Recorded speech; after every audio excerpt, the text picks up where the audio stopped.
At Arizona State University, we're bringing world-class education from our globally acclaimed faculty to you.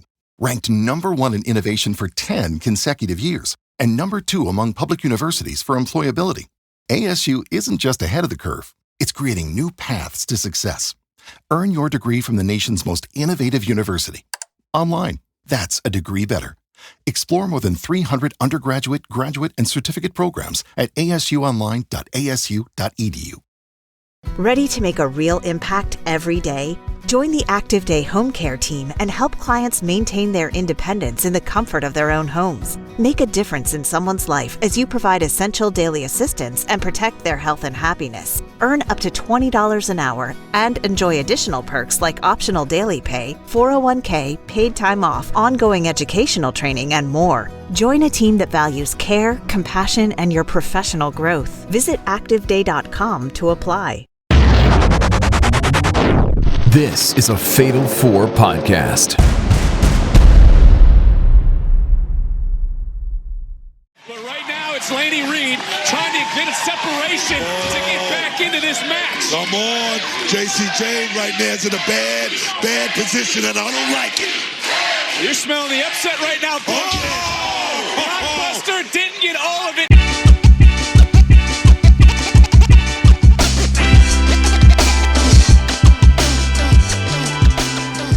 Welcome to Didn't Get All of It. This week on the show, worlds collided this weekend and we got Money in the Bankers, plus Raw was filled with returns, and AEW is unifying their titles to become the unified title. Speaking of unity, we're all here. I'm Paul Griffin, and joining me is the returning Cody. Unity!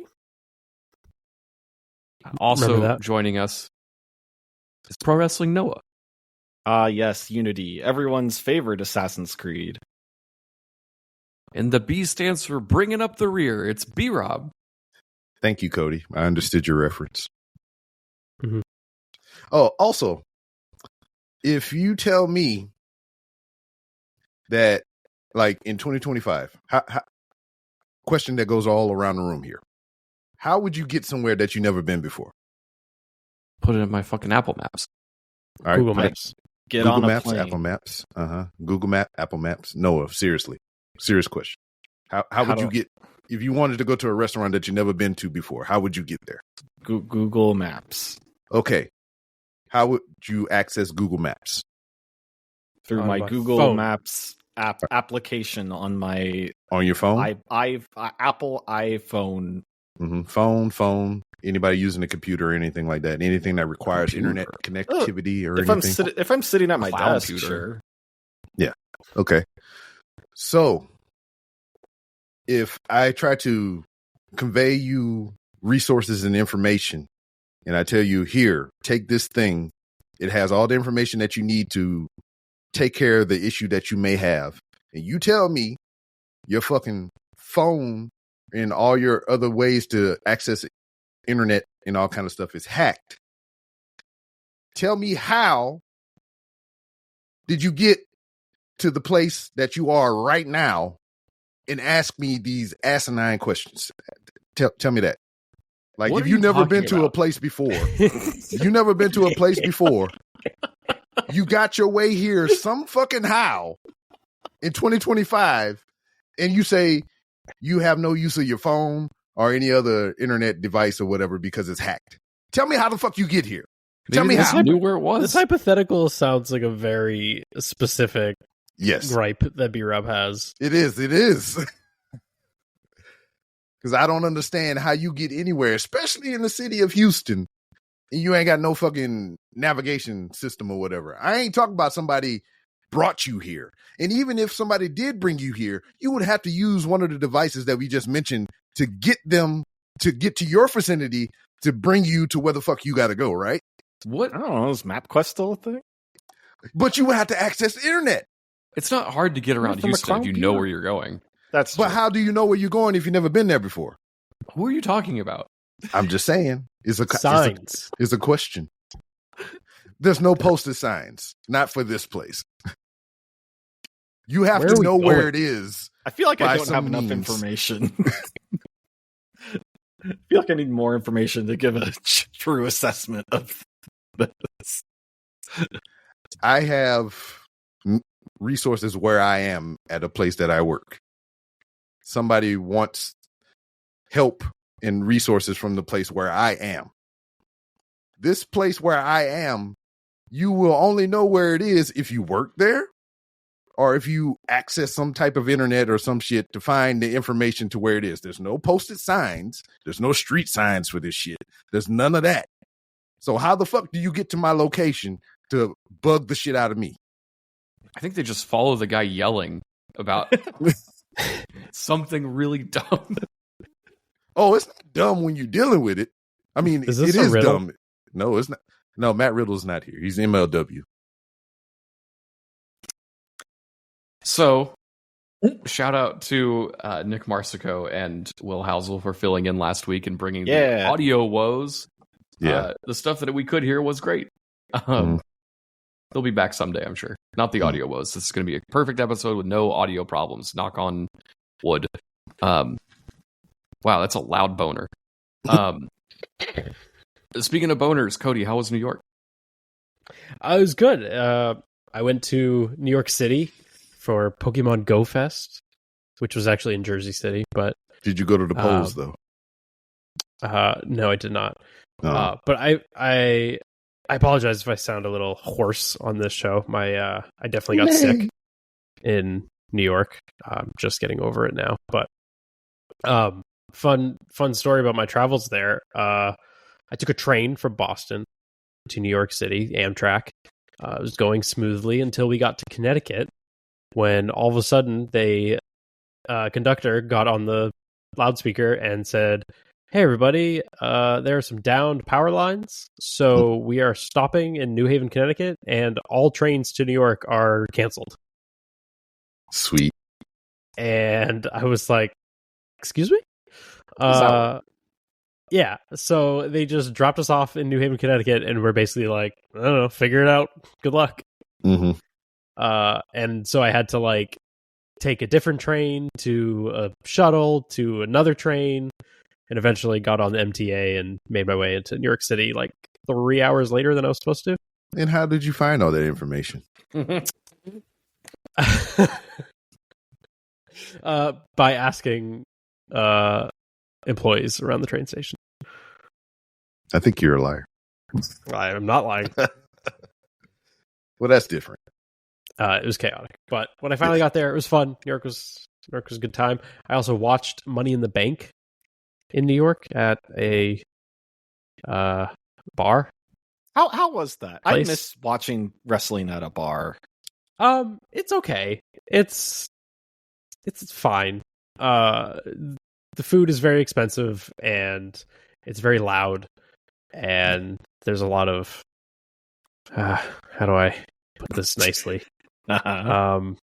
Wrestling fans.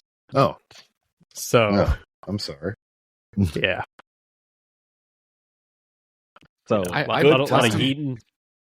Last time I was in New York, I met a fine fellow at a bar who worked at a bar below the bar I was at, and he said, "When wrestling's on, I put it on here." And now he's subscribed to the show, but I don't know if he ever listened. But wow. Shout out that guy. Subscribe numbers help. Give him a sticker. Mm-hmm. Oh, I should have given him a sticker. I put them all over the city. There's a sticker outside of that bar sitting on the sign still. It's been there for a year. Oh, yeah. You should have told me where they were. I could have gone on a little scavenger hunt. Took pictures. Yeah, that would have been fun. I started putting them in bathrooms, so they're less on the street. But yeah, there's one in front of Rain's Law Room. Midtown. Yeah, you said you put them in the bathroom. That's kind of funny. You put them offset of the urinal, so it'd be like they didn't get all of it in the toilet. Oh, that's a funny idea. No, I was just putting it with the other stickers. There's one at Super Bueno, which is the #1 cocktail bar in America right now. Really? It's on the roof of the bathroom. So if you go look up while you're pissing, you'll see a sticker there. Huh. I'm trying to think where else I put them. How did you get to these places? Oh, I just walked there. I know my way around New York. Yeah, you do. Yeah, you're right. At this point, New York is is notably one of the easiest cities to get around. Once you learn where buildings are and you can identify Yeah, because this is north and this is south. Like, it's very easy to get yourself around. Also, all the streets are just numbered, right? Not really. Yeah, that one and that one. Well, I kind of figure it's not like here to where you drive somewhere one day and they just completely obliterate the road and just build it somewhere else and shit. Yeah, it's not like that. But yeah, actually, I don't need a map in New York anymore for the most part. Every once in a while, I'll check, but how did I get to Super Bueno? I fucking walked there. Anyway, this is a wrestling podcast, and we're going to talk about wrestling. But we all hadn't been here in a while. I went on a little trip this weekend too, but no one asked me about it, so we're just going to keep going. I think we all took turns being away from the show, and now we're all here. Yeah, we got to catch up. We haven't talked in person for a while. Mm-hmm. Anyway, how about that wrestling news? Yeah. Wrestling nudes. I can't help but say that. Cody, this is your part. Oh! Yeah, you haven't been here in a while. You forgot how this goes. Podcast. I forgot the script here. Hey, you guys excited for American Gladiators to come back? Nope. Is this like the fourth time it's come back? Third? It definitely at least the second. Yeah, I think it's the third. But yeah, American Gladiators is coming back, and it's going to be hosted. Why are we talking about this on a wrestling show? Because it's going to be hosted by WWE superstar The Miz. And a bunch of the gladiators are going to be former or current pro wrestlers, including we got Camille there. I can't help it. Even when I read it, I do it. Rick Boogs, remember him from like WrestleMania a couple years ago? Rick, don't eat your boogs. He'll be there. And Wardlow. Remember Wardlow, guys? He's going to be an American Gladiator. Mm-hmm. I remember Wardlow because I see him at Target all the time on the shelf. Yeah, I see him in the clearance section for $5. Oh, he's not on clearance here. Still too high. He will be. Yeah, so American Gladiators, for those who don't know what that show is, I used to watch. Was it the 80s or the 90s? It's 90s, man. The first one alive. Well, the first one was the 80s. Yeah, well, yeah, it started in '89. Well, so I so. have vague memories of watching it live, but I definitely watched like reruns all the time in the late '90s. If you tune into Pluto TV right now, you can watch an old episode of American Gladiators. It was like kind of a physical competition show where they would do like obstacle courses and all these other. Think Guts. Think Guts or Double Dare for adults.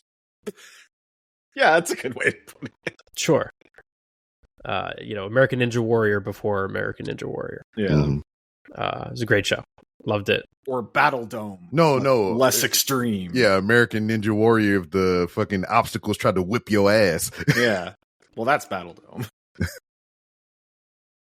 God, I miss Battle Dome. What about WMCH Elemental P Masters? Whatever the fuck that show was. Excuse me? MXC Masters? That's the overdubbed one. Oh, right. The ninjas are penetrating the dome. That shit is funny. I love that shit. But WMAC Masters, where it's like the martial arts, fake Mortal Kombat shit. Look it up. On your internet that you have to use on your phone or computer to find the information. How will I know where to go if I don't have that? I just told you. So you have the information this time. Where is this new revival? AEW? Coming? I think it's Amazon Prime. Is that? Yeah, it's Prime property. That's cool. That's where I watch Pop Culture Jeopardy. Is that good? How's that? I like it.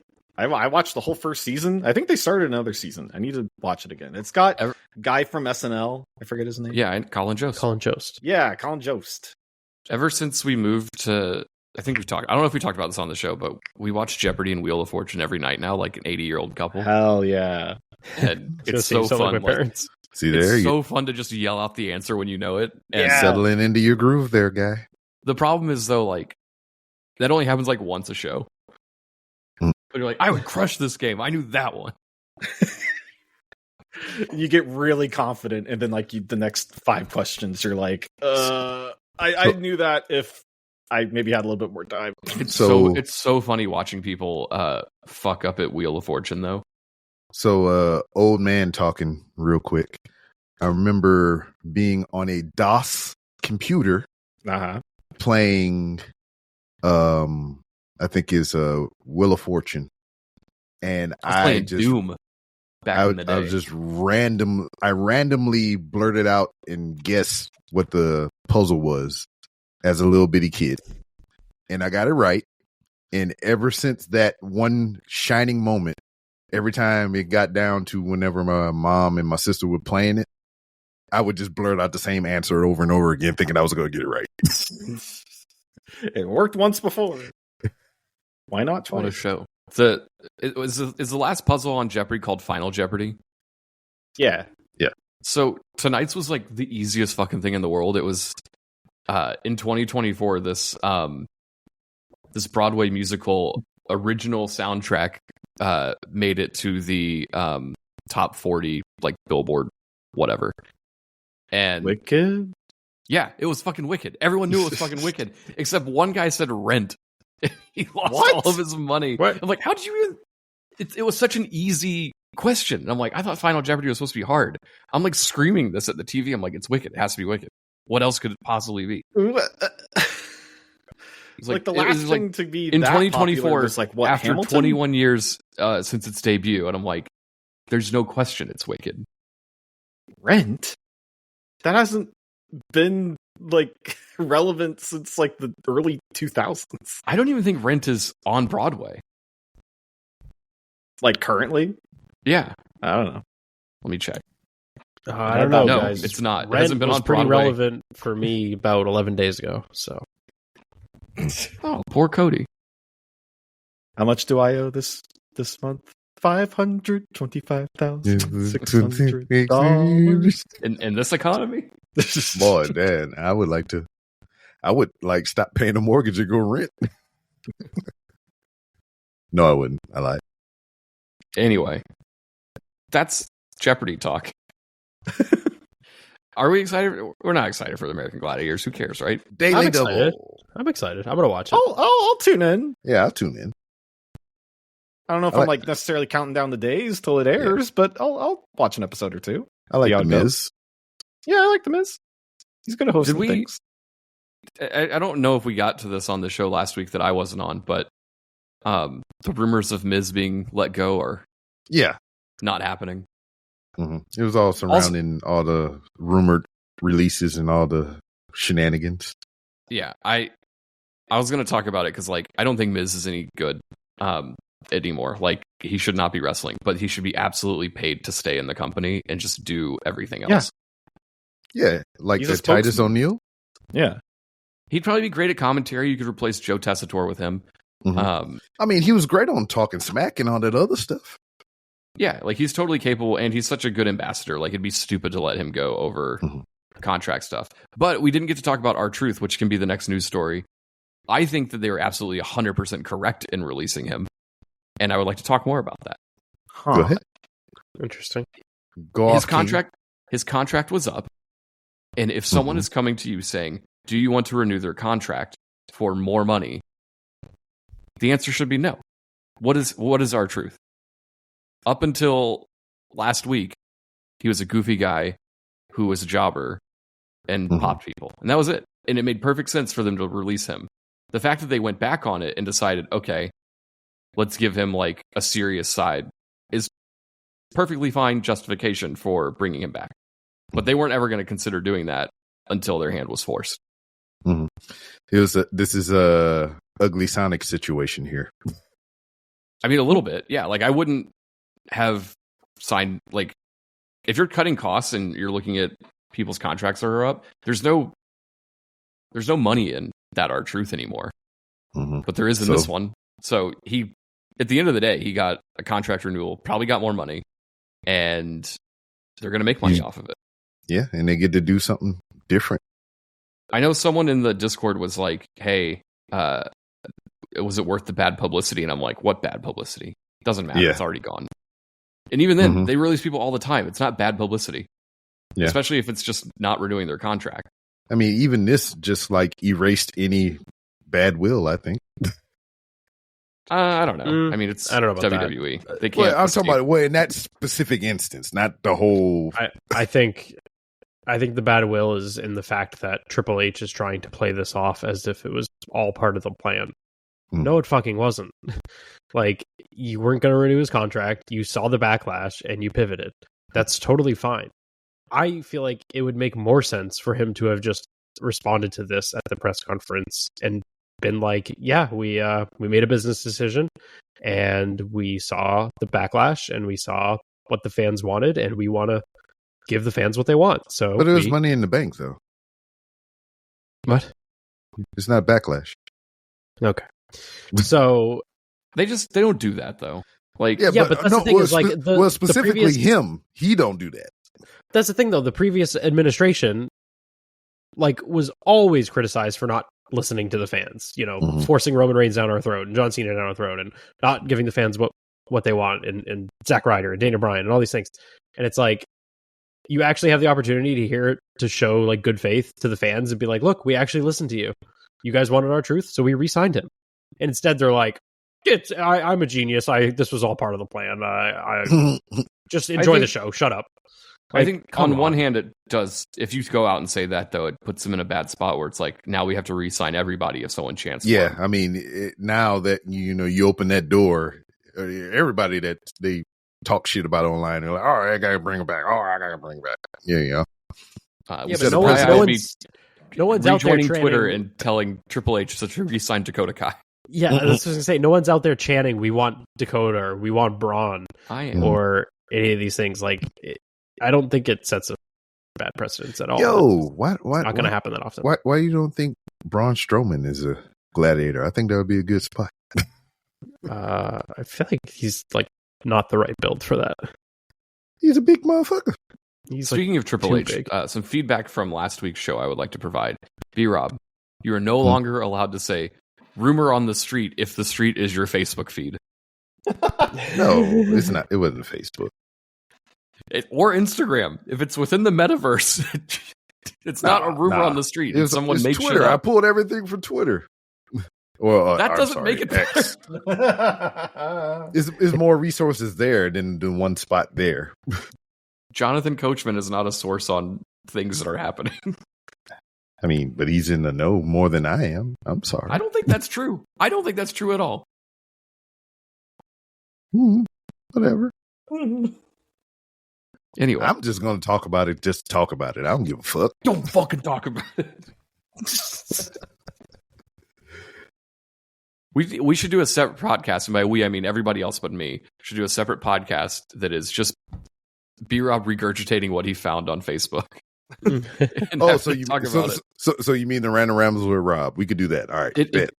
Yeah, let's bring it over to the Fatal 4 network, and it can just be what's B-Rob see on Facebook today, and it's like it'll be like our what are those fucking things called? Old man yells at Cloud Pod. No, like when you're at the grocery store, I'm having like a big brain fart now. You're at the grocery store in the checkout line. Tabloids. It'll be the tabloid show with B-Rob. The Inquirer. Yeah. Fat Boy Lives. Where it's all bullshit. But we're going to talk about it. And I mean, that's on brand for me, UFOs. actually. I don't believe in that shit. The Dirtiest of Sheets. That's the name of the show. I love it. I love this idea. We'll table it. Yep. Did you guys see Jade Cargill is going to be in a movie? Is it what kind of movie? Is it the Orange Label movie? Is it an Orange Label movie? She's set to make her acting debut starring opposite Jonathan Mayers in True Threat, the Harlow-set action thriller from director Gerard McMurray. Mayers? Jonathan Majors, I said. Uh-oh. Sounds good. I'm going to watch that shit. Of course you are. I love that he's Wait, hold up. Back that up. What do you mean by this? What do you mean you're going to go watch that shit? No, not me. I said it, but what does he mean? Of course I am. What do you mean? What do you mean? You watch everything. Oh, well, except for Friendship, which you should watch because it's actually very good. I'm not going to do that. I'm not going to do that. I love that Jonathan Majors is coming back from cancellation to be in a movie called True Threat. Like, it's just so perfect. There's no better, like, you couldn't write it. Like, it's just perfect. This is his second movie post allegations. That's crazy. The first one, the last movie I think is called Dream Magazine. He's a bodybuilder or whatever. It's got like some A24 vibes. I don't know too much about it, but I seen like a couple clips and it's fucking creepy as fuck. Noah might like it.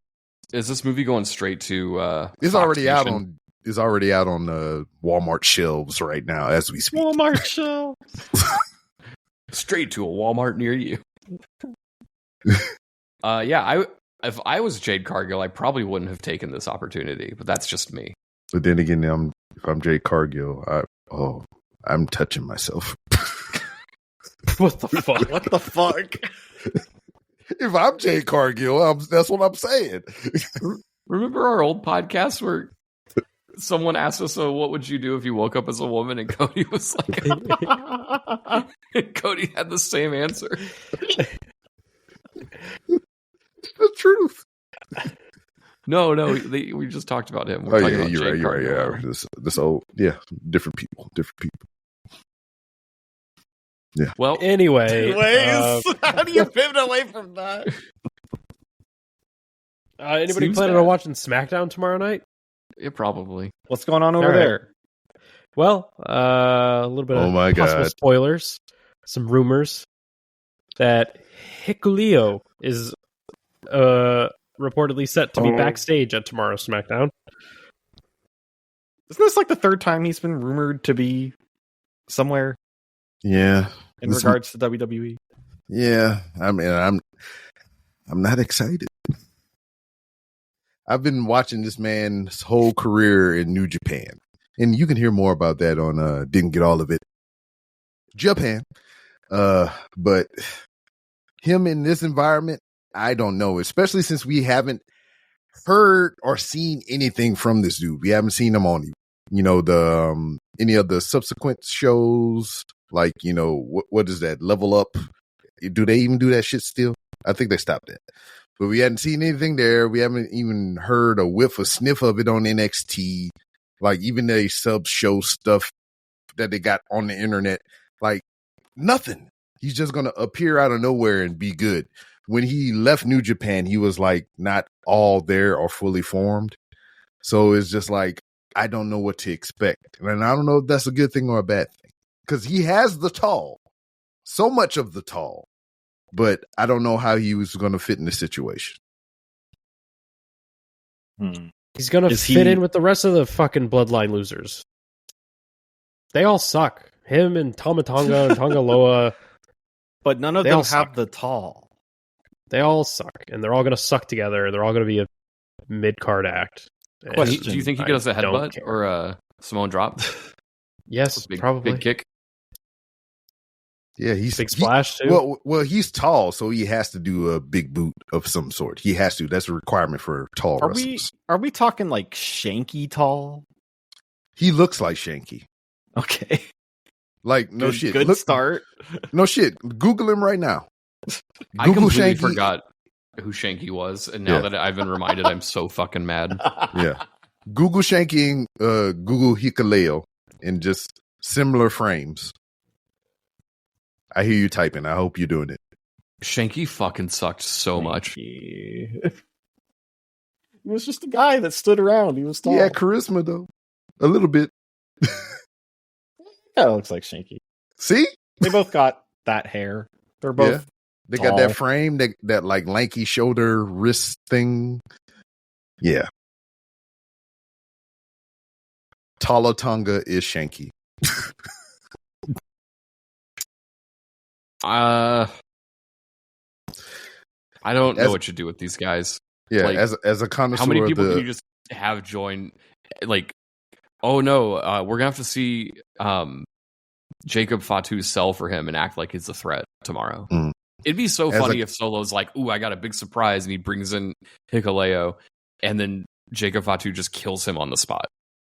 Yeah, and like as a connoisseur of New Japan product and everything like that, like I said just a little while ago, I am not hopeful for Hikuleo's transition into WWE. I'm not, especially like once you see him, and I don't know if y'all seen him prior, other than Noah who Googled it. He's a young man. I think he's still in his 20s, and if you putting him opposite of Jacob Fatu, I don't know how that's going to work, because Jacob Fatu is going to like run him into the ground, regardless of his stature. This man is 34 years old. Really? He Yes. has a baby face. He looks like, compared to the rest of them, he is a child.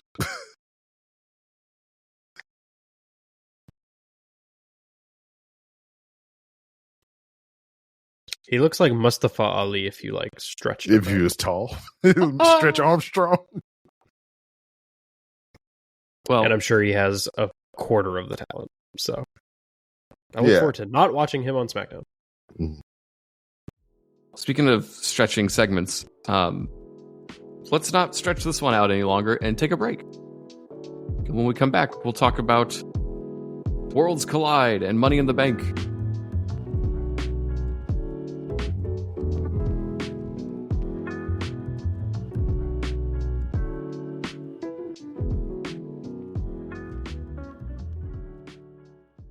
At Arizona State University, we're bringing world-class education from our globally acclaimed faculty to you. Ranked #1 in innovation for 10 consecutive years and #2 among public universities for employability, ASU isn't just ahead of the curve, it's creating new paths to success. Earn your degree from the nation's most innovative university. Online, that's a degree better. Explore more than 300 undergraduate, graduate, and certificate programs at asuonline.asu.edu. If you're a lineman in charge of keeping the lights on, Grainger understands that you go to great lengths, and sometimes heights, to ensure the power is always flowing. Which is why you can count on Grainger for professional-grade products and next-day delivery, so you have everything you need to get the job done. Call 1-800-GRAINGER, click Grainger.com, or just stop by. Grainger, for the ones who get it done.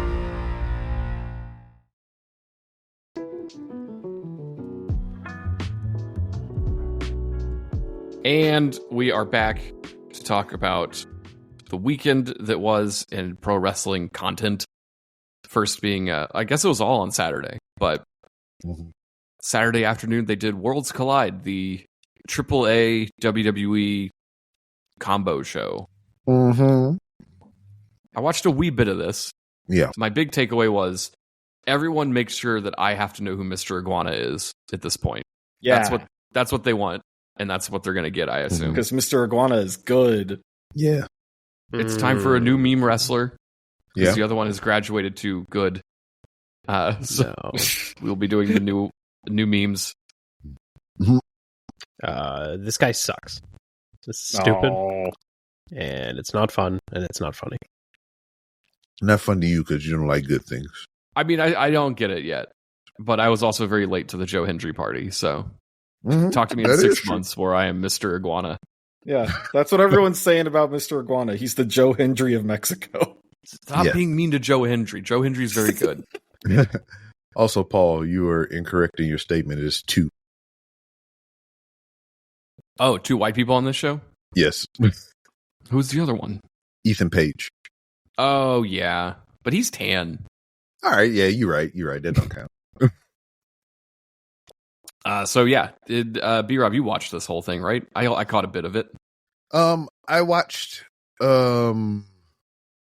So I was very selective or whatever. I had to see Mr. Iguana. I had to see what that was all about or whatever. I didn't watch the match in full, but from what I got from it, it was enjoyable. So I have nothing bad to say about it per se. I only got to see the double Devil's Kiss combo from the Vicur and Lola Vice match. which they kind of set up on NXT television and whatnot. But, outside of that, yams. That's all I have to say about that. The Legado del Fantasma match versus El Hijo de Dr. Wagner Jr., which translates to Dr. Wagner Jr. And Psycho Clown, and the other one that I don't want to butcher his name and disrespect his culture and lineage. Wait, is there another way to pronounce it than Pagano? There you go. I'm bad at names, regardless. That's not that hard, though. Of all the names on this any name. We talked about this last week. Yeah, foreign or domestic, I fuck it up. It's just me. I'm sorry. Well, when we get to the Money in the Bank, we'll let Noah try to read off everybody in it. Mm-hmm. We'll let him do that. But from what I saw, that match was pretty decent. I can't weigh too far on Can you not side. eat hot dogs and talk about wrestling at the same time? Are you eating a glizzy right now? Yes. It's delicious. Oh my god. And then I don't like that it's called glizzy. I don't like it either, but I don't think the kids are even calling it that anymore. Not anymore. Nah, Yeah, because they heard Cody say it, and they're like, it's not cool anymore. It's not cool anymore. Out. Now, where I kind of checked in, where I locked in, as the young folks would say. Cody, young folks are saying locked in? Oh yeah. Okay, cool. You better lock in and stop eating these glizzies. Hey, man, they're delicious. I ain't going to stop. I locked in here where we had the four-way match. We had Ethan Page, the current North American champion, versus Javon Evans, Laredo Kid, Ray Phoenix. So this was a hoot of a match. They beat the shit out of each other all four ways. You got Javon Evans really showing out in this match and whatnot. And I don't know, but I found these results on search. What the fuck? Here we go. They all listening to us now. Goddamn Google.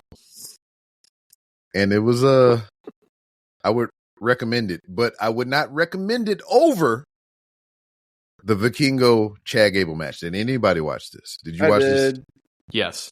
I went out of my way for this one. What a fucking Tell me match. more. Tell you more. Did you not watch it?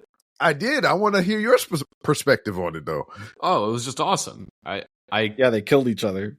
I can see why they put so much spotlight on Vikingo, and I can see why this was the main event. I think Chad Gable, I feel like we've been talking about this ever since the show started. Chad Gable should be the champion of all champions, and he should be on every show, and he should be wrestling every fucking week. king. He's so good. Chad Gable should have, I said this about a couple other people, but I really mean it this time. He should be at least a 2-time former world champion by now. Something. Well, maybe he'll beat Gunther for the world one title. day. I think they squandered that story. I mean, do you think they could sure ever did. revisit that? They sure fucking did. Yeah, I don't think they could ever revisit that. Gunther to Chad Gable is just just a mountain that he'll never climb. Maybe. There's still time. I want to see them wrestle again. That'd be cool.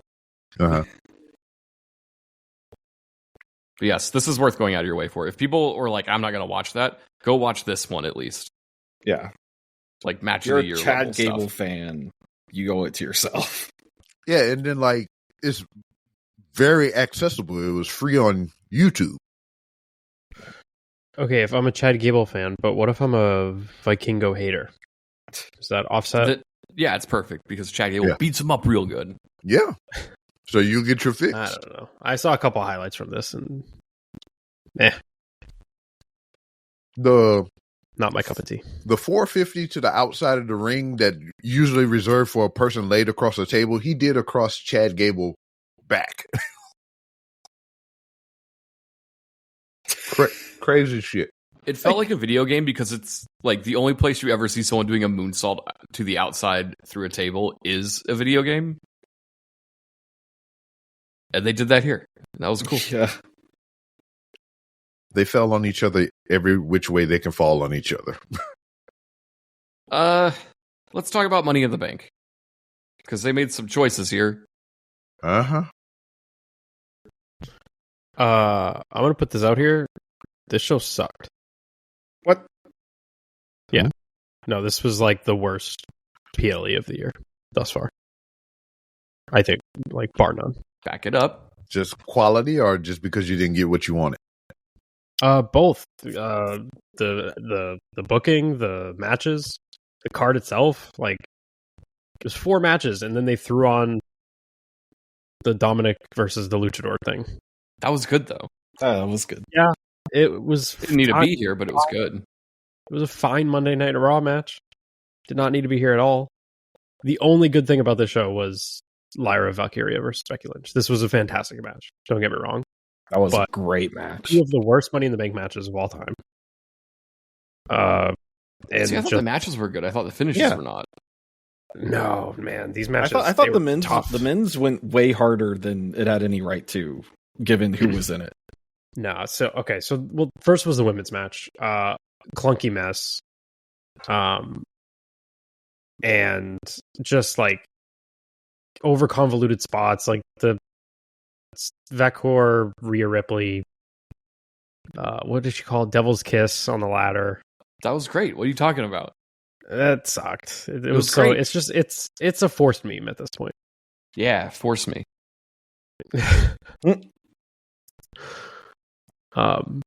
So you don't like Booker T no more? I wish he was there. Booker T wasn't even there. Oh, speaking of bad commentators, we did gloss over Conan at Worlds Collide. Maybe the worst commentary job in the history of commentary. I watched the show on mute, so I don't care. Yeah, that was pretty crazy. He was horrendous. So bad that we should probably add an award to our year-end awards just to say commentators are bad. I thought we did that. Anyway. I thought we did too, but we don't have it. Uh-huh. Because I went to go add him as the worst commentator, and then I looked at our categories, and I'm like, oh, we don't have that category. Terrible stuff. But we're done with that. I liked that spot, and I liked a lot of the stuff in the women's match. Could have been a little smoother, but what are you going to do? I did not like the finish. Naomi... Yeah, what are we doing? Why are we giving Naomi winning is an interesting direction. I guess you know why, though? Because they repackaged her, and Bianca's probably ready to come back soon. Uh-huh. And then yeah. So, but like, I don't think Naomi's beating Tiffany. Because she's not. You got 5 matches between here and SummerSlam. I mean, not matches, but PLEs between here and SummerSlam. So you got a way to get the belt on Bianca, or way to get the belt on Jade, who's in the freaking Queen of the Ring. Excuse me, there's 5 PLEs between now and SummerSlam? Well, PLEs and Saturday Night Main Event. So it's 4 PLEs. That's crazy. 4 PLEs and Saturday Night Main Event. Yeah, there's King and Queen. There's Saturday Night's Main Event. There's Evolution. What else is there?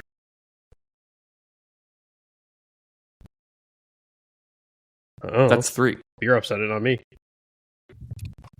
Let's see.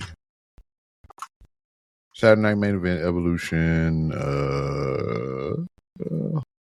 was just on the NXT Night of Champions. Oh, Night of Champions is King and Queen of the Ring. It's the same thing. They're doing King and Queen of the Ring on Night of Champions this time. Yeah. Oh, okay. All right, so that's why I counted like that. All right, yeah. But they got a lot of shit in between that they can change the title. I don't think it's happening. I think controversial. I think Naomi opinion. Loses. Yeah, you think she loses her cash in? Yeah, I said that too. Because they're 100% in their cash in rate for the women's side or whatnot, and this could be the first one to lose that opportunity. This might be a hot take here. I think Julia is not very good. I'm not in. She was not good in this match. I'm not in disagreement with you.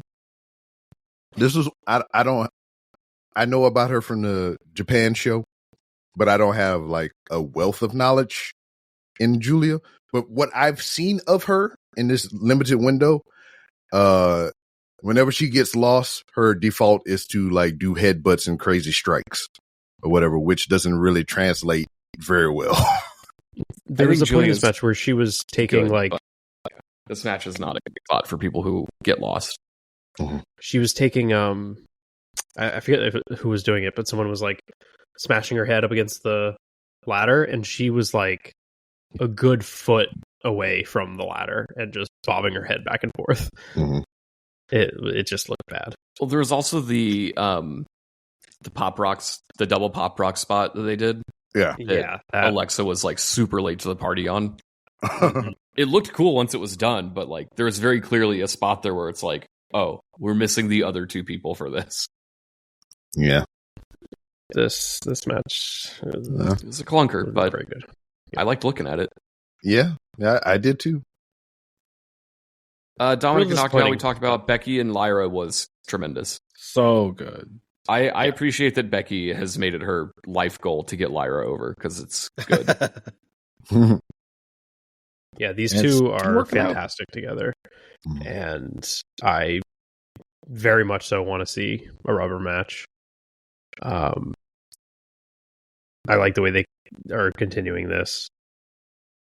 Post-match stuff was good. I thought the post-match stuff actually dragged on a little too long. I think she should have attacked her way sooner. Mm-hmm.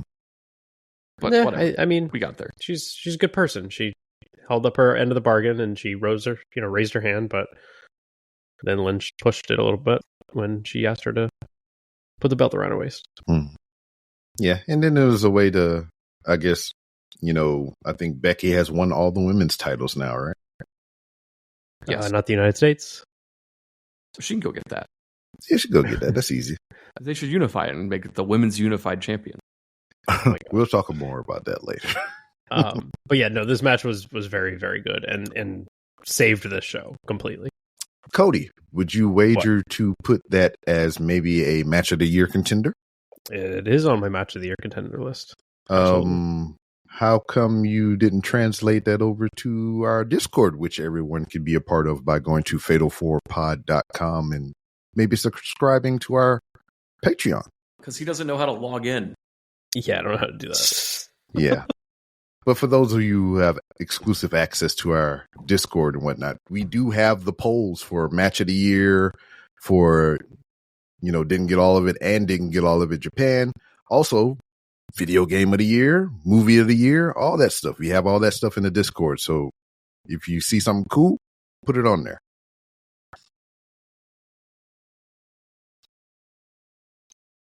We have the polls. Boom, boom.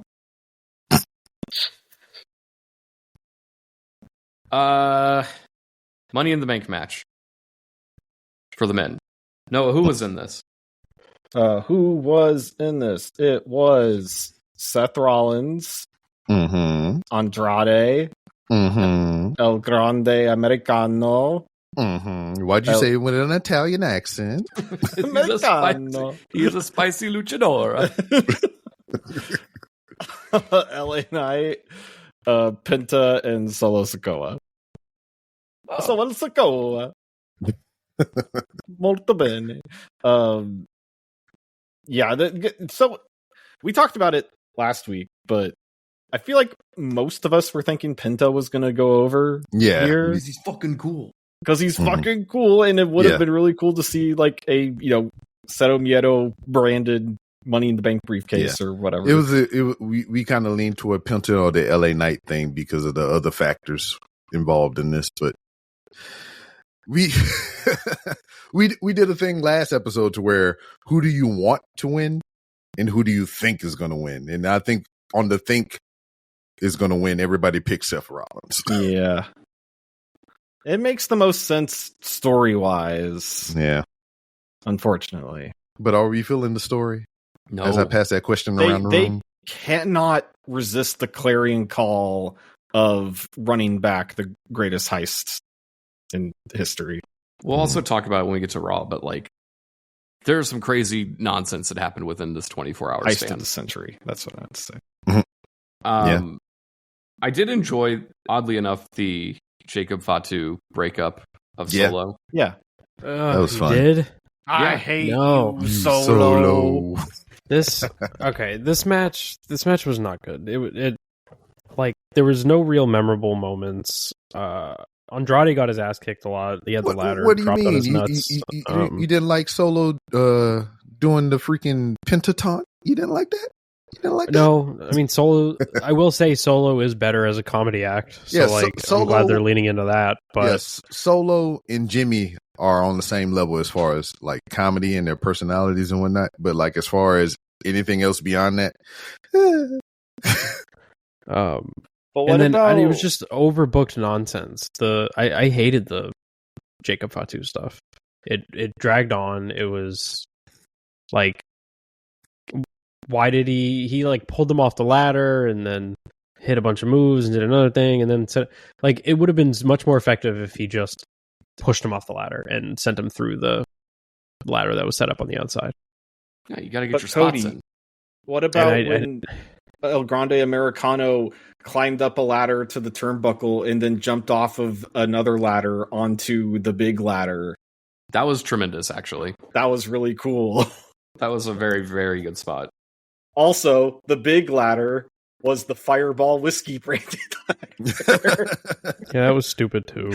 Yeah, they even had a backstage segment with that shit. It was like, hey, I need you to go put this ladder under the ring. Yeah.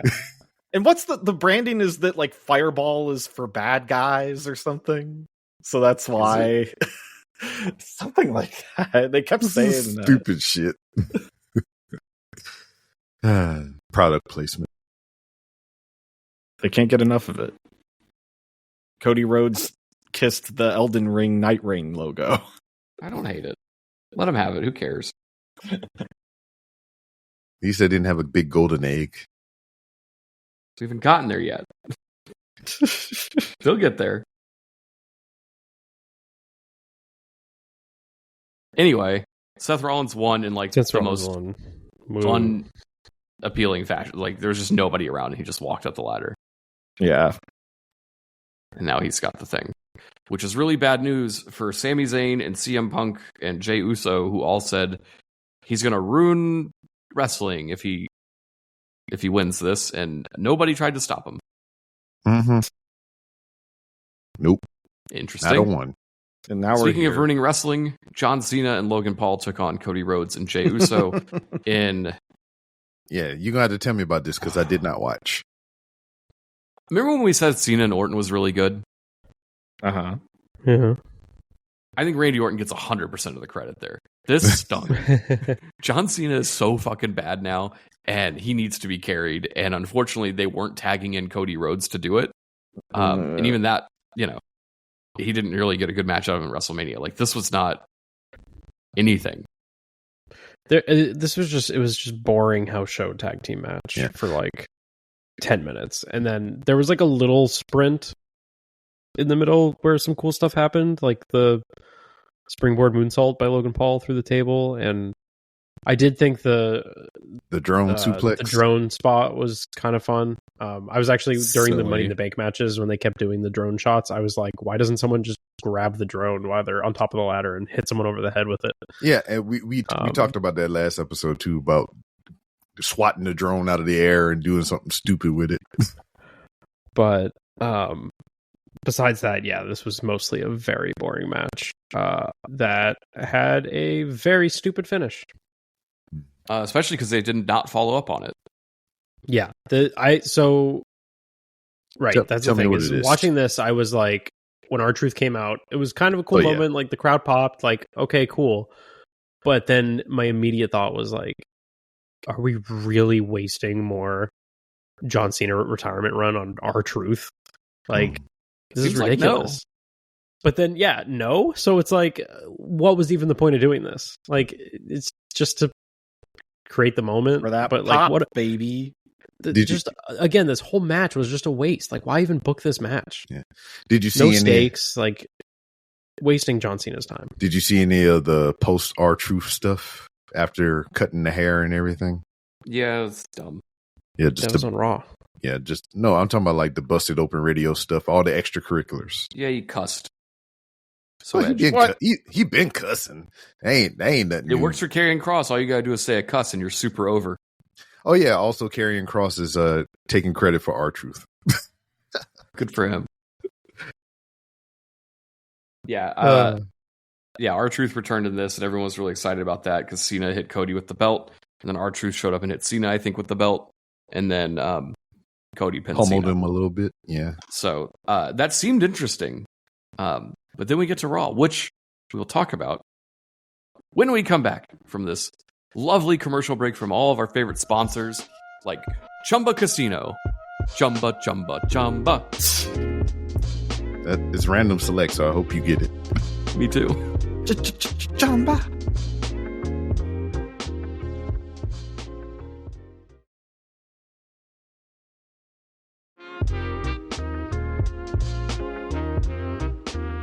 And welcome back to Didn't Get All of It. We've talked about some news, we've talked about some PLEs, and some worlds colliding. Let's talk about some television. Television. Yeah. Who watched it? Yeah, I watched all of Raw, and for the most part, I liked it. But I will say this opening segment was, like, weird. Why was it weird? Well, CM Punk shows up. Is alive. To confront John Cena, and is granted a title match, despite the fact that he didn't earn it. Mm-hmm. And has been completely focused on someone else this whole time, and has seemingly forgot about that person. Mm-hmm. And then, like, the R-Truth stuff was ignored. We didn't talk about that at all. Mm-hmm. Cody Rhodes just pinned John Cena. He should be the one getting the title match. None of this makes any fucking sense. Mm-hmm.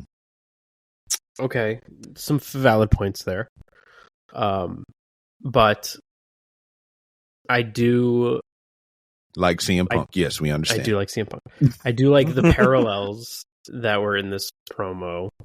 Of course, going back to the infamous pipe bomb, which, if you recall, took place after John Cena had just finished wrestling R-Truth. Mm-hmm. So I thought that was interesting. But yeah, Punk. Well, first Cena came out and cut a promo, saying that, like, same old shit. Yeah, basically the same old shit, but saying that, like, he's wrestled the best or whatever. As soon as he said the best, I was like, oh, here we go. Here's the Punk program. But I definitely did not expect it to happen so soon. Yeah, but also I thought this was the SummerSlam match. So I thought, we would kind of get the ball rolling here, but then, to your point, Paul, like, Punk would go back to focus on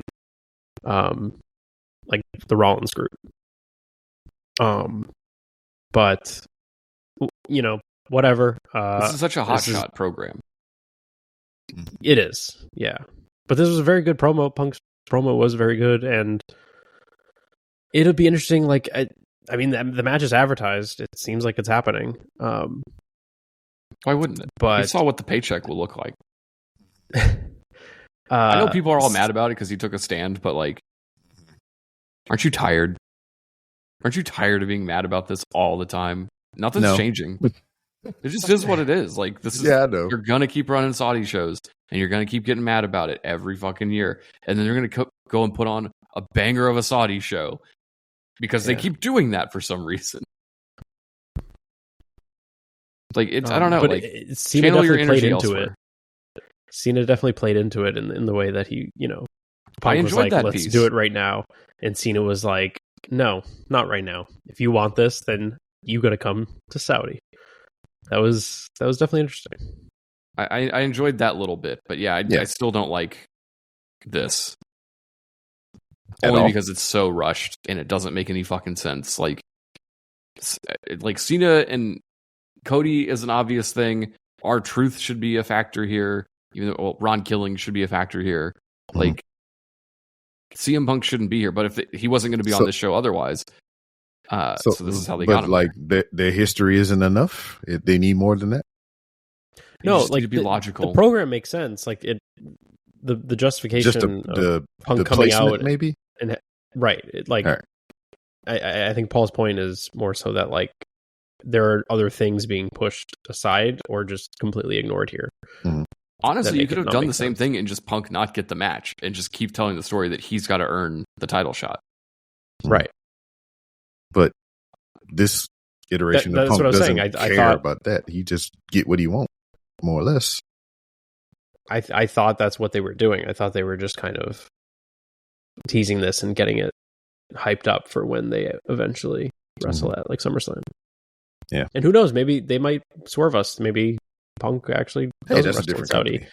And he gets the Braun boys, whatever they're called. The Bronson Reed like Braun breaks boys. his ankle or something before Saudi. And then I think he's working the show, and I think that's just it. Mm-hmm. Yeah. We'll see, I guess. We'll see. They announced the King of the Ring brackets and Queen of the Ring brackets for this, with the finals happening at Night of Champions. Mm-hmm. So each one is going to be a fatal 4-way because they don't have a lot of time. So a fatal 4-way to decide a one-on-one match that will decide a one-on-one match. So first being, this was on Raw, it was Sami Zayn, Penta, Braun Breaker, and Dominic Mysterio, which Sami Zayn won because LA Knight interfered and it was a good match. Stopped Braun Breaker from winning. And I kind of like this. They set up a ton of villains, or not villains, but like heroes to challenge Seth Rollins. Like he's pissed off everybody. I think they got a lot to work with there. He's got programs with Penta, LA Knight, AJ Styles, Aleister Black. I think like they have people that he can work. So Sami Zayn won this, so that was good. I like that. And then they have matches coming up on SmackDown. One of them being Orton, LA Knight, Aleister Black, and Michael Hayes. Carmelo Hayes. Carmelo Hayes. Yeah. Not sure who wins that. Maybe Aleister, probably Hayes. And then another one that's Cody Rhodes, Damian Priest, Andrade, and Nakamura. I think we all know Shinsuke Nakamura is winning that one. And then the TBA is the one that interests me. The what? Oh, yeah, this next match. Yeah. So this next match, I didn't realize it until I looked at it, but this is a big meaty men slapping meat match. Sheamus, Rusev, and Bronson Reed against Mystery. And they haven't said who that is yet. I think we can speculate. They didn't spoil it like they did Asuka. No, they didn't spoil it, which is fine. I don't know who it could be. I think Ludwig Kaiser would not be an exciting thing. Ilya Dragunov? I think Ilya would be perfect. That would rule. If it's him, that would be lovely. I could also see it being Jey Uso.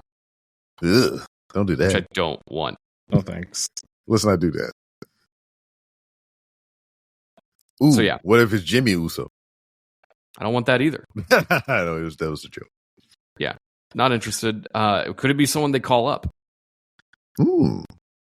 Obafemi. Well, he's still the champ. I guess they could put him there with the title. Yeah. It certainly wouldn't be Trick Williams. Nah.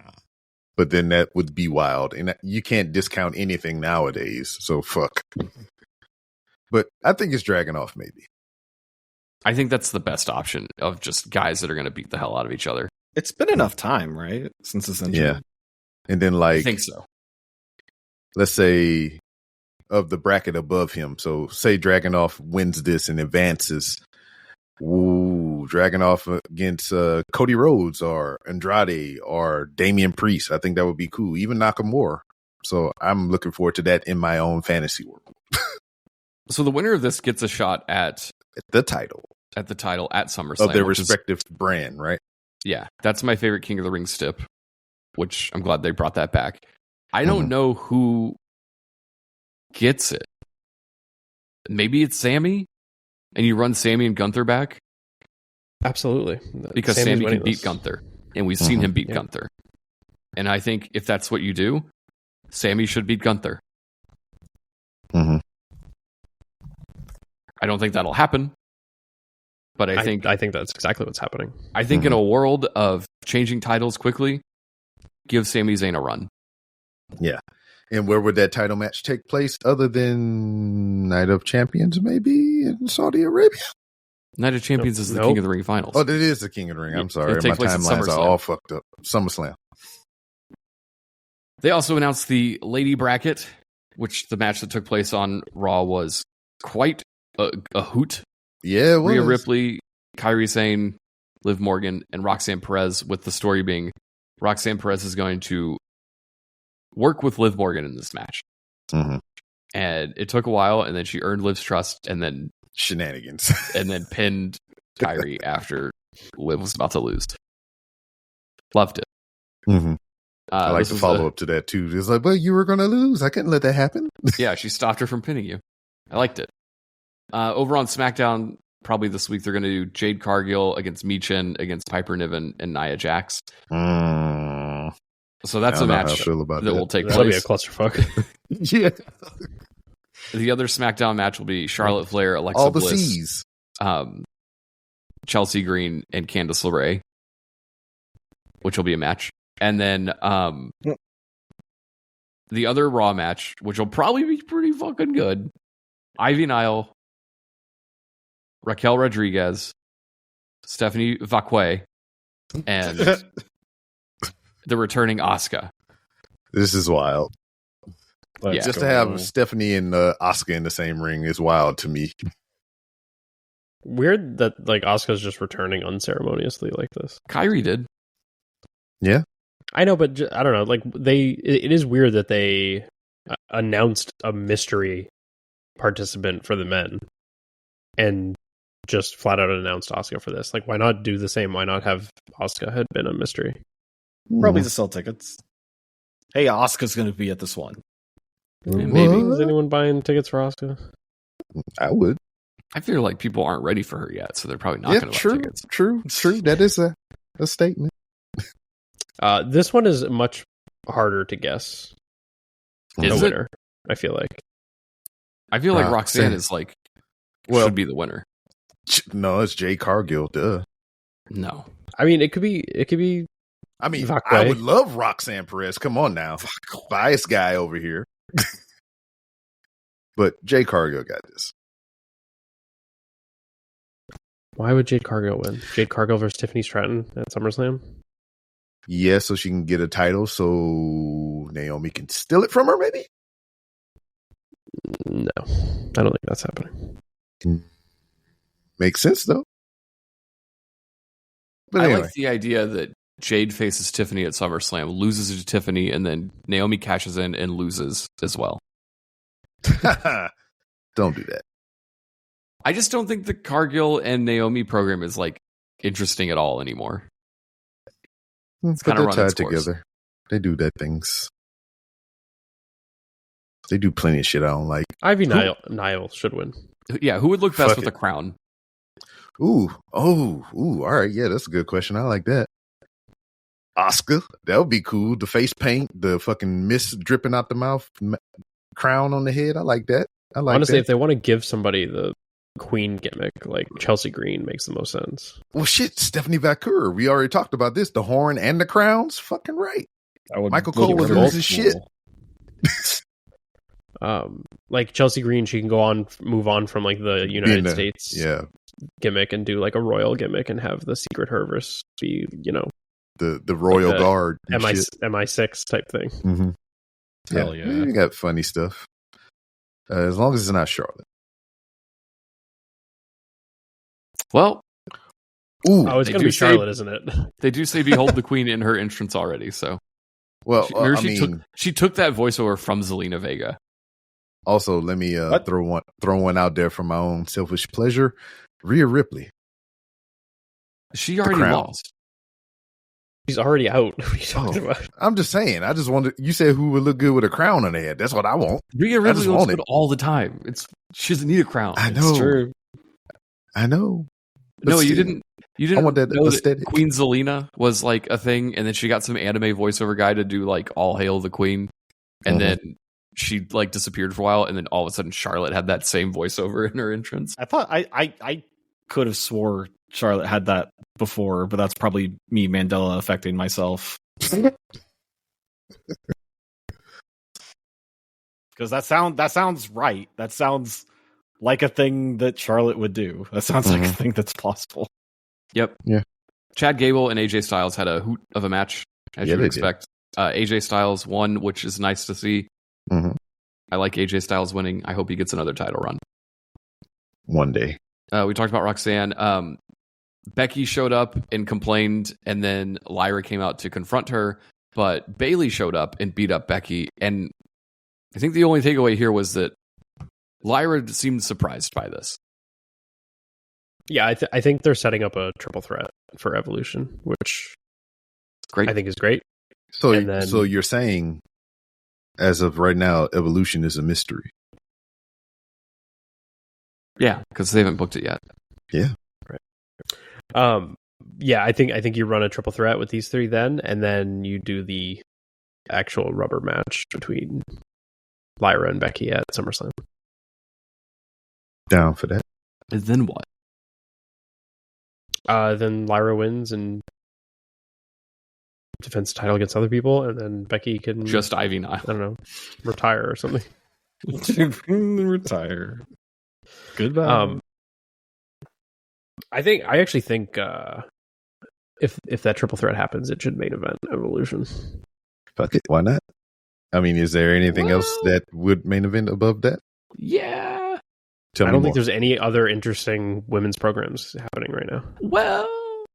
Well, Nikki Bella returned and true. Was confronted by Liv Morgan, who cut a tremendous promo. Liv Morgan is like, I know you guys were gassing her up last week. It's all justified. She cut a really great promo on Nikki Bella. And it sure seems like they're setting up a one-on-one, but the news came out that Brie Bella is also in talks to return, which means tag title match. I feel like that makes the most sense.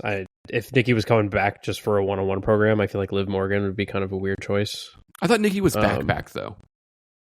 I think so. That's what she said. The deal that she signed a deal in January. Yeah, I think she's here for like a run, but I think for the pay-per-view or the Evolution show, they should definitely do a tag title match and I think the Bella should win. Honestly. Oh. I don't know about that. I mean, like they retired before those belts were a thing, and the women's tag division is a complete joke and has never been good. And you've got the opportunity to actually give the belts to a legitimate tag team. Now, who would that be? The Bellas. I mean, like after that, like who do they lose them to? Oh, who fucking cares? Just random combination of Michin and whoever else they get the Iconics that day. I mean, could we get the Iconics back? Yeah, back in TNA. I know. I saw it on their Instagram because that's how I'm going to watch it. Their TNA appearances. Certainly not going to watch TNA. Could you fucking imagine? Yeah, Joe Hendry. Yeah. Look. Ever since he lost the title, things have been great for him because I haven't heard a fucking thing going terribly for him. But I do watch NXT, and being TNA champion right now is a fucking curse. So we'll talk about that later. Yeah, Nikki Bella. I see where you're going. Nikki Bella counted down all of the great talent that was there, and she didn't get to list Liv Morgan, which led to Liv Morgan coming out. She also did not know Stephanie Vaquer because she called her Stephanie Vacque, which was very much I received my script, I read my script, I did not meet this person because they got the night off because they had wrestled 18 times over the week. Yeah. So, I don't know. Kind of embarrassing, but she clearly doesn't watch the product. According to Nikki on her podcast, she said that she actually went up to Stephanie and asked her several times to make sure she was pronouncing it correctly, and she just got nervous and messed it up. But... What? I don't think she was even there. I don't buy that story damage at control. All. She got nervous and called her something completely wrong. She said she was too focused on remembering everybody's names and she didn't want to miss anybody. And yeah, I don't know. I don't buy that shit at all. Just say you fucked up. You fucked up. You fucked up. Stephanie, you fucked up. Well, unfortunately, Alba Fries and Stephanie Vacque are now permanent staples in my lexicon. Yeah. This is what they're called. So that happened. Ron Killings showed up and was like angry and cut his hair. Cut off his hairs. That was kind of shocking. I was like, I was not expecting that at all. And he has three different t-shirts you can buy right now. Mm-hmm. One of them says Killing Spree, which that's wild. Is I'm pretty not cool. fucking buying that. I might buy that though. Oh god, I might get that. Matter of That's fact, let me actually look it kind up of a right now. crazy shirt that they printed. I know. I when I saw those words, I was like, "Oh shit!" Don't wear that to the No Kings protest this weekend. His haircut is wild. are people really that upset about this tournament that they're protesting it? That's crazy. It's wild. It's all over the news. Yeah, it's nuts. Yeah, so there's that, and then finally the main event was Jey Uso against Gunther, where these two have no chemistry, and I hope they never wrestle each other again. But I do hope that Jey Uso finds his way back to a title at some point, because Gunther beat him, got the belt back, Mm-hmm. and I think we're all excited to find out who's next. I don't know if I want to pay $35 for this shirt. Yeah, I would save your money because the Goldberg shirt is going to be great. I see what you did there, Paul. Yeah, I heard and saw what he did, and I didn't care. I want this shirt. Listen, Goldberg will be there on Monday. Goldberg loves That's Saudi the Saudi Arabia, match. so yeah. Yeah, it makes sense. I mean, I imagine the paycheck you get is so good. Like, how could you not? Yeah. Pay his medical bills after. I have a question. Does Yes, the they match have your really size in the Killing Spree shirt. Yes. No, I don't want it. Does this match really require the world title though? Like, why? Yes. Why did Jey Uso have to lose here? I'm not really a big fan. It does require it because it's Goldberg. I think the idea that Axe the Goldberg can Fiend, win another axe title all those other people is something that will add to it. I don't think he is going to win. I could be wrong. Yeah, you could be wrong. Could be really wrong. I don't know.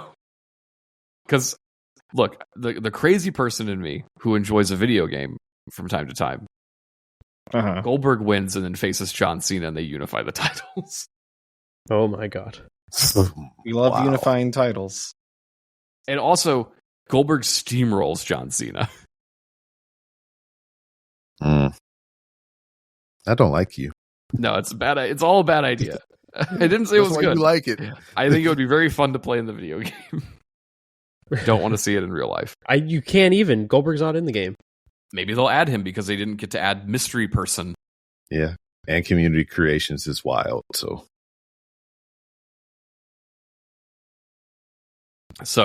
there you go. Gunther won the title back. I assume. I don't know what happens with Jey Uso at this point. He's gonna program.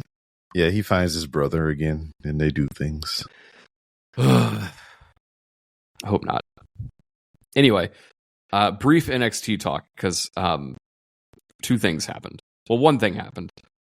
Mm-hmm. Mariah May is now Blake Monroe, and she had what I did not realize at the time was a Sabrina Carpenter video package. I didn't know that until it was brought to the internet. I'm glad someone told me because I thought it fucking sucked. But I get the this reference. Name fucking sucks. I don't think it matters. I think it does. It's a bad name. It just seems Why weird not that like Mariah? Why not Mariah May? Monroe? Like in a world where you can bring Sean Spears over and Jacob Fatu and everybody got their name Ethan and Page. shit. Ethan Page and fucking Blake Lively, whatever the fuck her name is. It seems weird to me that like you're taking these talent from another company and you're immediately erasing that victory by changing their name. Like you can be like, oh, we got her from them and she is going to do cool things here. Like that. It's stupid to me to change their name, but I also don't think it'll totally matter because I think she's better than that. And then I'm like stupid wrong a lot of times, but other than Penta Phoenix because they made their names, and the company that WWE is affiliated with are now own. Also Ethan Page, also Sean Spears to an extent. These are the only two that they changed the names, and that's three. Lexus King, Ricky Starks, or Ricky Saints, and Blake Lively, or whatever the fuck her name is. I think changing Lexus King's name is good because I wouldn't want. Well, I think he chose that really, but I wouldn't want anyone to know that they signed him. Yeah, like that's a different guy. Yeah, but like other than the affiliations with companies that they do partnership with or they bought, these are the only two, because Lexus King. These are the only two that they actually changed their names. It's weird. I don't think they should do it, but they did it, and that's her name now. She signs her contract next week, which is a thing people care about. I guess. Also, she's not in line. Like, they announced a tournament to face JC Jane at Evolution. Mm-hmm. Blake Monroe's not in it. It's just the other girls. Weird shit. And not even like the ones not even the cool ones. It's like Sword Girl's not in it, and is Olympic Girl in it? Not in it. Which one? Olympic Girl, new one that they got. I don't think so. Huh. They had Rodeo Girl debut this week. She was. They got too much. There's too much going on.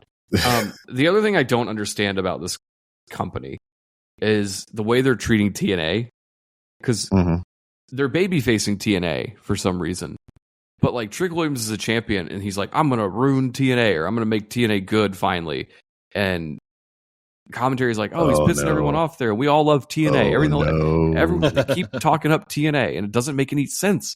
You're NXT. You're better than that. Stop treating them as equals. NXT's whole thing for like its entire history has been like pride in NXT.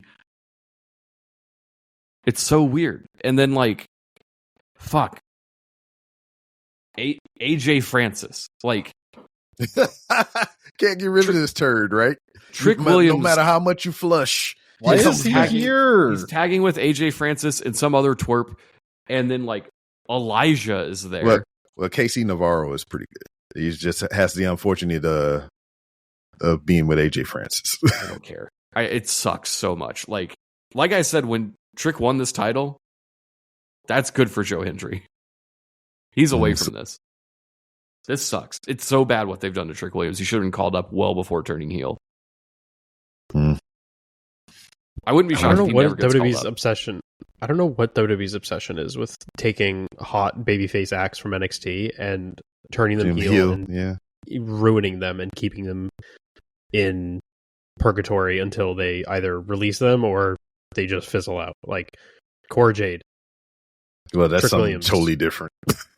I have a theory about Cora Jade. And I have no knowledge to this, but it occurred to me this week that there was that one match that they had to stop abruptly with her. Mm-hmm. And then she turned out to be fine. She thought she like tweaked her knee or something. And I do wonder if it's like a Sin Cara situation. Where I was about to say that. That's where I was. I wonder if there is a slight degree of like, why did we stop this match for your busted ass knee that's fine? Or if she did it on purpose because she was supposed to lose or something. Like, I wonder if there was something more to that. Mm-hmm. There might not be, but I do have I thought her release was a little weird.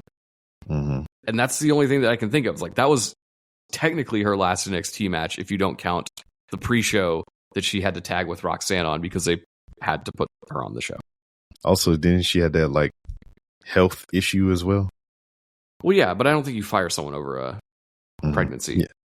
All right. Yeah, I didn't want to. I think I maybe they just cut bait because they weren't happy with where she was at. But I do wonder if the stoppage played a factor in her release. Mm-hmm.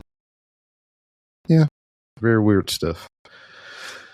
But yeah, I don't like NXT anymore. Mm-hmm.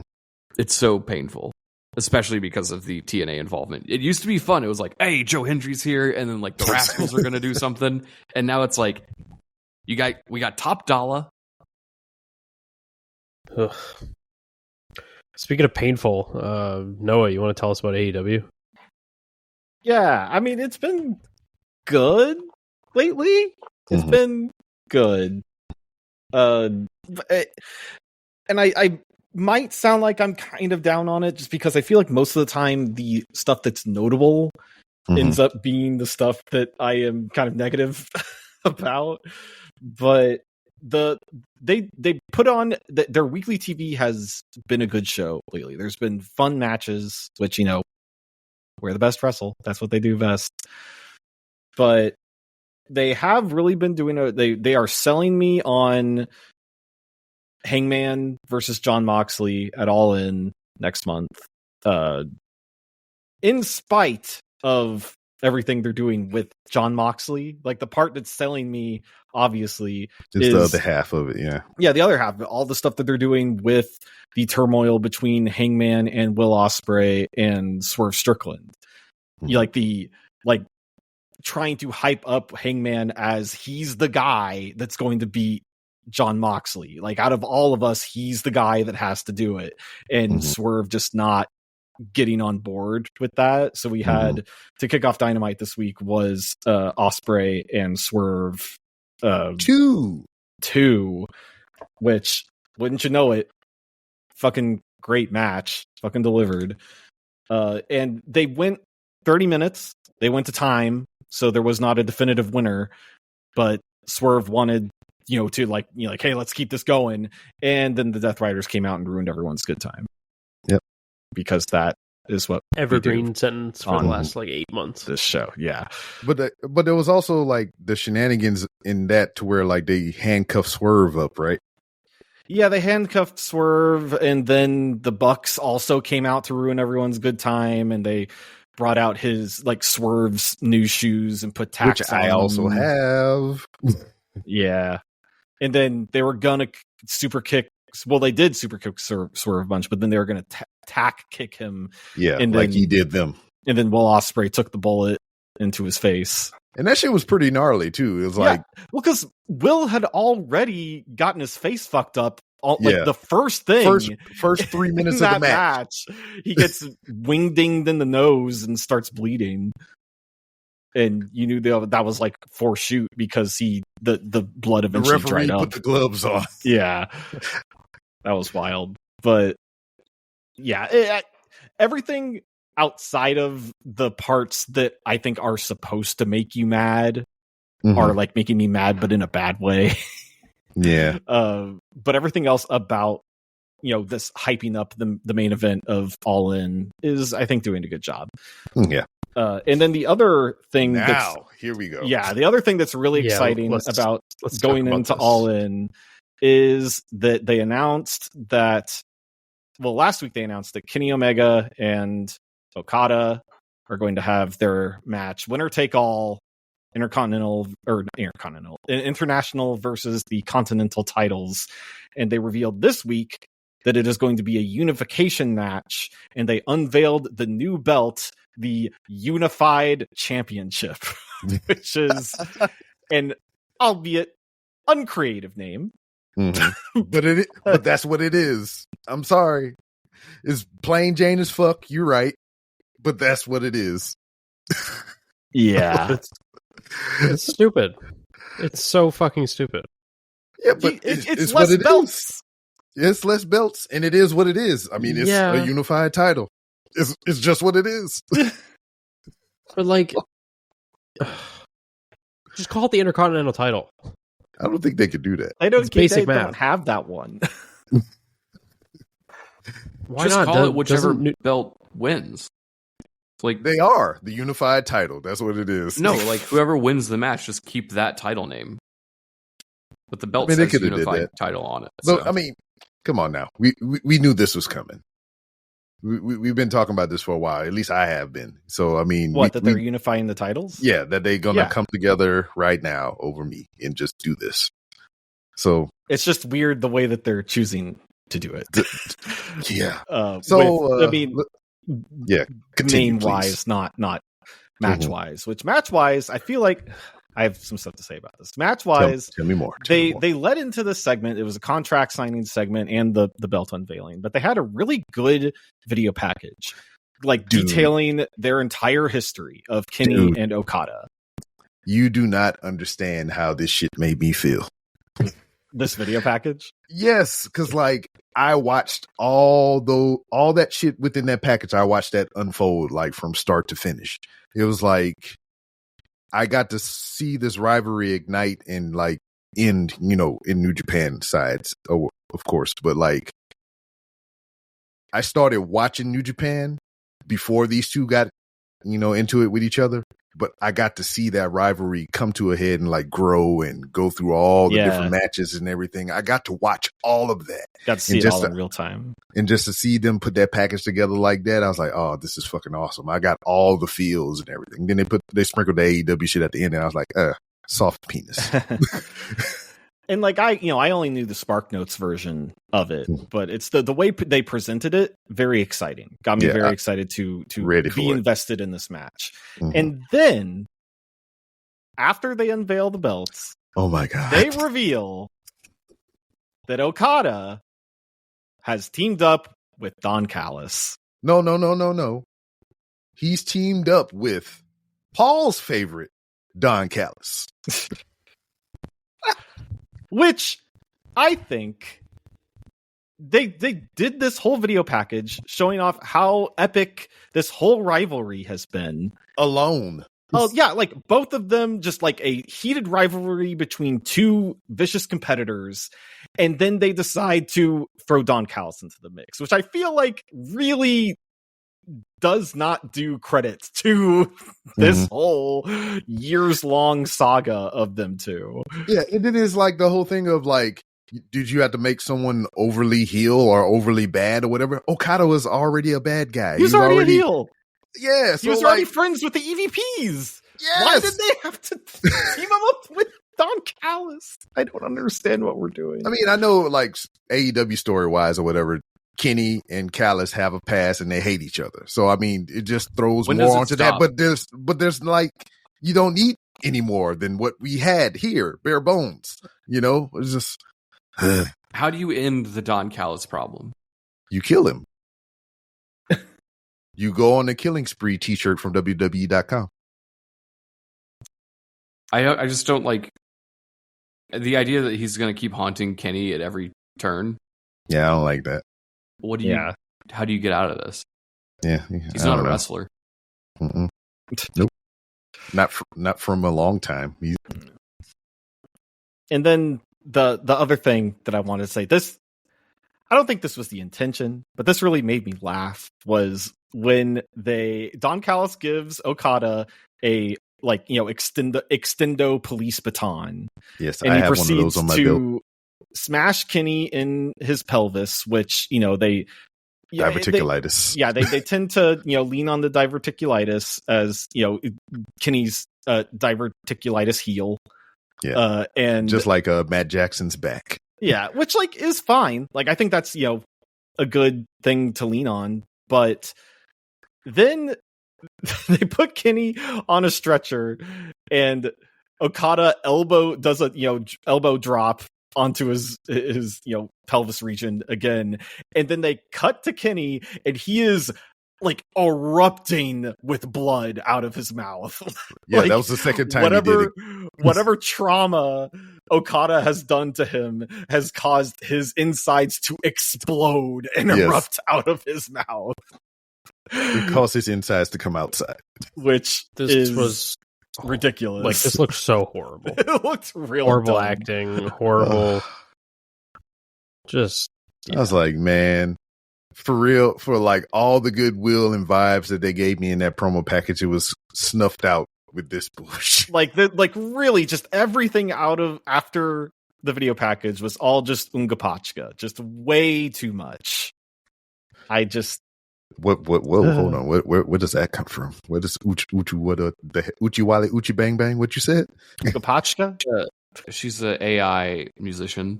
Oh, okay. Yeah, that's right. So I don't know. Still excited for this match, but boy, was this segment a bit of a train wreck. Yeah. And then I didn't really. Well, I watched maybe 20 minutes of the Collision that immediately followed this because it was a 4-hour special of Summer Blockbuster. But B-Rob, there was like one thing that happened during Collision that you wanted to talk about, right? So I talked to y'all a little bit about this off air, and I spoke about it a little bit last week because, I mean, there was some questions about their new signing, the Toxic Spider Thekla. So being with the guys over there on Didn't Get All of It Japan, I've come to know Thekla from her, work overseas and everything and whatnot. So I don't know her to the extent that Will and Cass does, but from what I've saw in, sample sizes, it was great. It was cool. Because, I mean, that's kind of the disadvantage when you're looking at an individual in the pro wrestling space, when you get highlight clips and YouTube videos like the top 25 moves of Kevin Steen, right? You only see the good shit. You don't see the bad. So from the bite-sized stuff that I got from just, on the surface, Thekla is the shit. This is a good signing for this company on the surface. But from what I've seen in her 2 matches, and granted, 2 matches isn't enough. But Queen Aminata dog walked her ass. And this has been a recurring problem that they've had with putting new arrivals against Queen Aminata. And that's that Queen Aminata ends up just showing up whoever they put her against. Dog walked her ass. Like, this match was 11 minutes, 28 seconds, and some, milliseconds, however you count the extra shit. And good 85, 90% of it was the Queen whipping her ass. And, like, there's some unfamiliarity because I don't think Thekla has had, like, a lot of TV show wrestling. So, you got to pace your moves in a way to cater to commercial breaks and things like that, right? So the first bit of this match was like weird as fuck because she was trying to find a spot and trying to figure out how to work things in because a commercial break came, real close to the beginning and whatnot. And then if you looked at this match picture in picture, awkward as the fuck. I implore you not even to watch the whole match, but to watch the picture in picture solo. Okay. Because there's some weird ass shit going on in there. Not only did she look out of her element, but there was points to where you could see Queen Aminata getting pissed. And it led to some shit that would come back when they would come back from the commercial break. There is a double stump that came from the top rope to Thekla that she didn't buckle her knees look like. You know how Devitt, goddamn, I'm going way New Japan. But you know how Finn, when he does his double stump, he kind of like falls back on his ass and everything and kind of buckles his knees not to put all his weight on the person's sternum. Not her. She didn't do that. There was a headbutt that was sick as fuck to where Thekla just went stiff and fell on her back. There was points to where Aminata was punching and kicking on her to where Thekla looked like she was dazed as shit. And like she didn't get any notable offense. And then what offense she did get was like sympathy. Yikes. But she won and Aminata pulled Austin Aries and just got up and left. So, my God, they are, I don't know what the deal is, but it's not looking good for Thekla right now. They have just done a really bad job of presenting her. Because, like, she looks cool. She's got a great look. The video packages they showed of her made her look really cool. And then everything they've done on the show has not been the best look for her. So look forward to the next episode of Didn't Get All of It Japan, because I'm gonna retable this with Cass and Will or whatever, because they have more attachment to Thekla than I do, and I would like to know what their thoughts is on this. Because my God, she she got her ass whooped. Unfortunate, but that's all I got. Well, how do we get here? There's no way to know. I think it's time. If you've never been here yet, I mean, I don't see how you would get here without internet or your phone. I think it's time we say We didn't get all of it, folks. But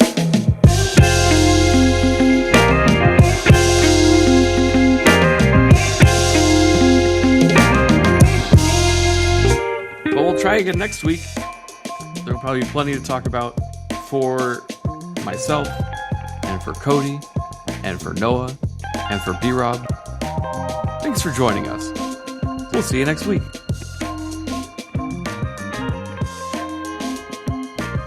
You've been listening to a Fatal 4 podcast. Subscribe today wherever you get your podcasts and visit fatal4pod.com for more episodes, merchandise, and info on the Patreon.